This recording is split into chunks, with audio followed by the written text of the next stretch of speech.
It's rough out there, in the world. Some of us turn to writing for solace and inspiration. Text that helps us take in the dark and find the light. So if you are someone who wraps themselves in words to warm your heart, or maybe just looking for a little help getting through the day, week, year, join us as we talk to people about the pieces of writing they use to bolster their souls and remember their way. The good bones that remind us we can make this place beautiful.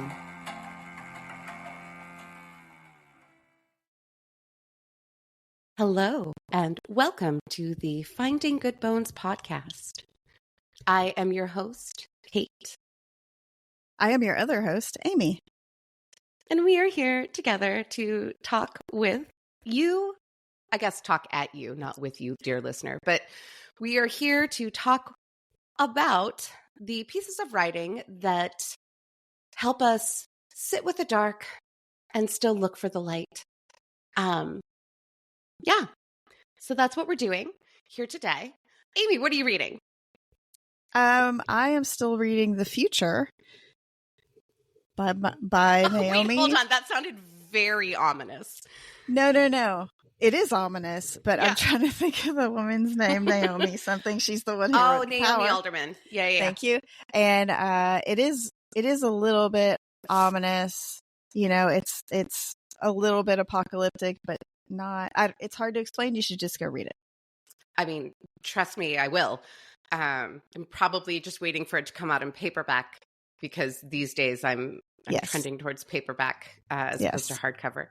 I do love her. I loved The Power. I'm reading, I just finished The Briar Book of the Dead, which is the latest installment in the sourdough world from an author that I love, A.G. Slatter. I know it sounds funny, right? But her first collection of this world that's kind of England, Australia, but also not. She's Australian. It's all very dark, very, very dark. Fairy tale reminiscent, folklore filled with also witchcraft and stuff. So obviously it's my jam and I absolutely devour everything that she writes. So this one came out on February 13th and it got delivered to my home and then I read it. I eschewed the issues of my daily life and just read it. Yeah. Well, mine actually has 3 billionaires who, as you can expect, aren't very good for the world. And then disaster. The existence of billionaires isn't a blessing on us all? Weird. I know. Oh. Well. Okay. Introduce our guest. I've known him about a year. Met him in a writing workshop, a year-long writing workshop, I guess you could call it. His name is Wendell Kimper. He is a writer, academic, and aspiring cryptid. Awesome. With a PhD in linguistics and an unsustainable collection of special interests. He's currently working on a queer vampire novel that throws a sideways glance at structural power and chosen one narratives. Wendell, welcome. Hello. I have to say, I look forward to when one of us brings your published book that we just heard described as our selection for the episode. It sounds fantastic. I really hope that I'm able to actually finish it. I already know what section you should read. So, okay. So, what reading have you brought to us today? I have brought The Kookaburras by Mary Oliver. In every heart there is a coward and a procrastinator. In every heart there is a god of flowers, just waiting to come out of its cloud and lift its wings. The Kookaburras, kingfishers, pressed against the edge of their cage. They asked me to open the door. Years later I wake in the night and remember how I said to them, no, and walked away. They had the brown eyes of soft-hearted dogs. They didn't want to do anything so extraordinary, only to fly home to their river. By now I suppose the great darkness has covered them. As for myself, I am not yet a god of even the palest flowers. Nothing else has changed either. Someone tosses their white bones to the dung heap. The sun shines on the latch of their cage. I lie in the dark, my heart pounding.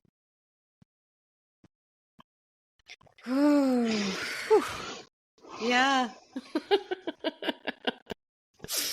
That one is hard and also good. Yeah. Okay, we're going to talk about it now. Wendell, Talk about it. Where did you come across this? I came across this poem in a book of called New and Selected Poems by Mary Oliver that I got as a gift in December of 1997. And I remember this because it is written on the inside cover. Oh. It was a gift from my fantastic, wonderful aunt.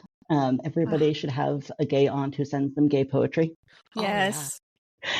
And the line about the god of flowers waiting to lift its, etc., was on the inside of the front cover. Oh, so that's actually one of the things that made your aunt think of you. I think so. I think, yeah, she also, the other part of that was directing me to The Wild Geese, which is one of the, more well-known Mary Oliver poems. Yeah. And a very beautiful and important message that I definitely needed to hear when I was 14. But also a little bit too, I don't know, gentle sometimes for the idea of sort of recognizing the way the world is. It feels a little bit hard to connect to sometimes because it is so very gentle. Whereas, this is not gentle. And in fact, I love that, from what we can tell, your aunt really picked one of the few bright spots in this, the god of flowers, that resonated with her about you. I love that though, because I will say a lot of this poem is very heartbreaking.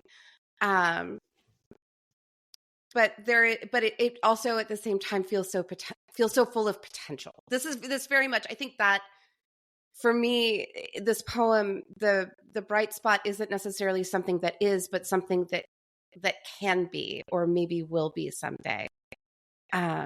Is there a particular part? I mean, we know it resonated with your aunt, but is there a particular part that resonates with you? I mean, that first line, in every heart there is a coward and a procrastinator. I am a coward and a procrastinator, and I always have been. I have ADHD and was not diagnosed until just a couple of years ago. So that has been a sort of lifelong struggle with the fact that I am a coward and a procrastinator, and I did not have any other sort of explanation for why. Yeah. And I love the juxtaposition of those two things, this idea that both things are true, and that inside every heart is both of those things. Yeah. And you're not alone, right? It's everybody. I mean that very specifically also in this podcast room. You are definitely not. We are sometimes cowards and frequent procrastinators. I feel okay. And also, like, some of us are still waiting on our ADHD diagnosis, but have been assured that it's coming. Yeah. So I like also how she says that's the only thing. Or she doesn't say that's the only thing. There are other things. Okay. Here's why I love that first line and how the rest of the poem, how it sets up the rest of the poem. We've all done this. Every single one of us has had a chance to open a cage, and we have not. If we had, we would have so many birds and cats and dogs, and we probably would also be arrested. So, but also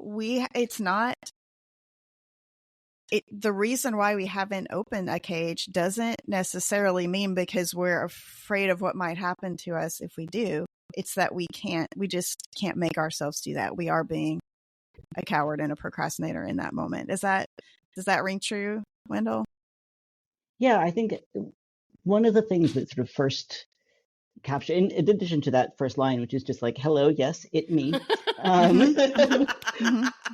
which was not what the kids were saying in 1997, but Oh, that is goodness, very much the no, sentiment. no. Yeah. Um, I went to personally attacked, which again was not what the youths, which I was actually at that time, were saying. But Did yeah. I see myself in this photo and I don't like it? No, because we didn't have social media yet. Like, it was a wild time. we had web rings, and but yeah. So I think what sort of drew me to it was this idea, this sort of portrayal of compassion, even if compassion not acted upon. The idea that there was somebody else out there in existence who looked at animals in a cage and saw the desire for freedom in them, saw the desire to return home in them, and sort of identified and empathized with them. Just the idea that other people felt that made me feel a little bit less alone in the very unfriendly conservative small town where I was weird and queer. Yeah. I come back to the, especially tapping into coward and procrastinator. So like there's the literal idea of the birds, but then there's also, again, coming back to like that, I don't know, metaphysical potential that we have, right? And as a struggling procrastinator, it is that feeling of, I know there is this inside of me, right? I know that I am capable of this. I know that it's out there, and all it wants to do is go home, right? Like all that this potential wants inside of me wants to do is be found. But for whatever reason, at 3:00 on a Friday afternoon, it's not exactly. Oh, I guess that is for you, Wendell, right now. But almost 4:00. Almost 4:00. But for whatever reason, like as hard as I try, as much as I want to, I can't even necessarily unlatch that cage in myself. That for me is very much a feeling of like coward and procrastination. It's like, oh, just do the thing, Catherine. Just do the thing. The Friday afternoon feeling of staring down the to-do list and thinking, okay, which of these things do I definitely have to do today? Yeah. But that, again, coming back to the feeling of potential, right? And of becoming, which is messy, and it's not attained in this poem, right? Like at the end, the sun is shining on the latch. It's right there. We can see it, but we're in the dark with our hearts pounding. And the birds, the great darkness has covered them. So the opportunity for those particular to free those particular birds has gone, but there will be more. There will be others. That's the thing, right? Yeah. That last line of lying in the dark, heart pounding is just like those 3 a.m. waking ups. Where I just wake up at 3 a.m. randomly for no reason, full of anxiety. About the things that I haven't done or that I need to do. Yeah. Or just in general. Sure. Sometimes it's just not even clear anxiety. Why. Yeah. That sort of image is also that feeling of being, I don't know if haunted is quite the right word, but the idea that those things that we could have done and didn't do still live inside us, and that we live with those. And we continue living with those long after. And that's okay. It doesn't mean, going back to like the god of flowers, right? That's still in us. That potential is still in us. I think there's something, to what you said, right? Like we live not just with the opportunities that we've taken, but also the opportunities that we've missed or that have passed us by. And yet, even though that's happened, I know that I can certainly feel that way. If I miss an opportunity, I shame myself very heavily. And there goes that future, right? There goes that potential of who I was going to be and da-da-da-da-da. But actually, what I love about this poem is it's still there, right? Like, yes, I live with that missed opportunity, but that doesn't change that I still have this within myself to become a god of flowers. which I love. Granted, I'm just picturing like a Bacchus situation, or like actually. So we're all Buffy fans here. Do you remember?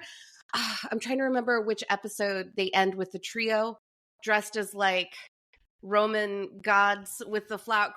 That is where I'm going with this. Is the trio That's dressed the kind as... of god of flowers you want to be? I'm not saying it's what I want to be. I'm just saying that's where my mind goes. This is a little interlude in The Storyteller, I believe. Yes. Where Andrew is sort of self-mythologizing and imagining the things that he was promised. It's also like they replaced the ending section. I think the Gerarg is the Oh yeah. Yeah, they did that too. They only did that a couple times. The other time was Oedipus. It's an entirely different matter. Yep. Not for today. So this was a book that was given to you at a very specific time. Did you kind of come but you mentioned, this and Wild Geese were both kind of brought out by your aunt and suggested. Is there anything particular that you've gone through that this has helped you through, or, kind of when did you find yourself gravitating more to the Kookaburras than maybe Wild Geese? Also, so many birds. There's a lot of Mary Oliver is very into the sort of nature imagery in the natural world and the metaphors from the natural world.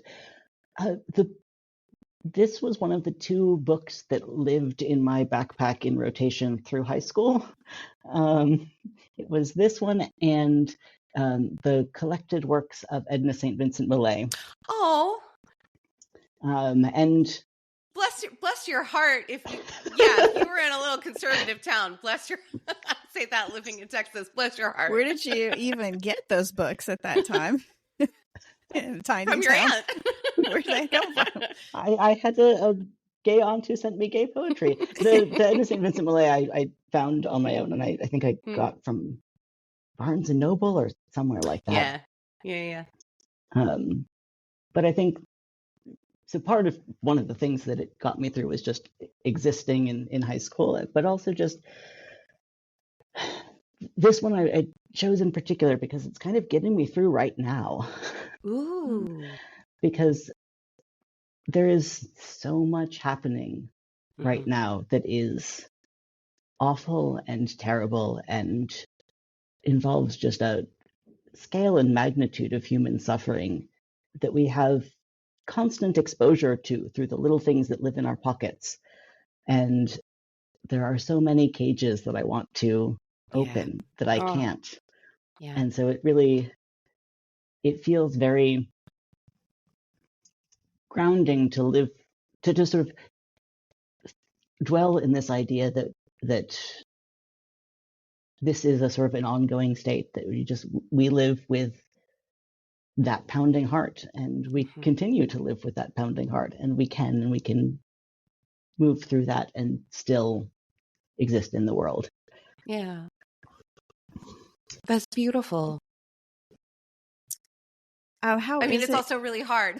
Sorry, not to negate the fact that you were talking about really hard, very, very difficult, and just that there are so many cages that I wish I could open, both on a global scale, for like entire countries, and then also for people that I love. I know many people that I wish I could open a cage for them, and I really love how you put that. And kind of this is a way of sitting with that. And also with that idea of,